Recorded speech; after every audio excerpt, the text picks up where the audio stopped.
Ribuan warga rayakan malam pergantian tahun di lapangan Merdeka, Ambon.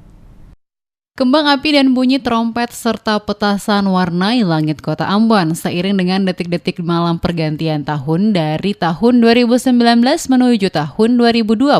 yang dirayakan masyarakat Maluku khususnya kota Ambon dan sekitarnya di lapangan Merdeka. Pantauan tim DMS Media Group pada lokasi pelataran lapangan Merdeka terlihat ribuan warga kota Ambon memadati lokasi lapangan guna menyaksikan berbagai hiburan yang disajikan oleh para pengisi acara malam pergantian tahun di kota Ambon. Hadir pada acara malam pergantian tahun diantaranya Gubernur Maluku Murad Ismail, Wakil Gubernur, Wali Kota Ambon, Wakil Wali Kota Ambon, Kapolda Maluku, Pangdam 16 Patimura, petinggi TNI Polri beserta sejumlah kepala OPD di lingkup pemerintah provinsi maupun Kota Ambon. Perayaan malam pergantian tahun di Kota Ambon diawali dengan doa bersama oleh para tokoh lintas agama yakni Ketua MUI Maluku Abdullah Latuapo, Ketua Sinode GPM Maluku AJS Werinusa, Uskup Amboina Petrus Canisius Mandagi, Ketua Walubi Maluku Wilhelmus Jewerisa, dan Ketua PHDI Maluku Nyoman Sukadana. Usai pembacaan doa bersama, acara dilanjutkan dengan menghitung mundur detik-detik pergantian tahun oleh Gubernur Maluku Murad Ismail, Wakil Gubernur Maluku Barnabas Orno, Pangdam 16 Patimura Marga Taufik, Kapolda Maluku Royke Lumowa, dan Wali Kota Ambon Richard Lohana PLC.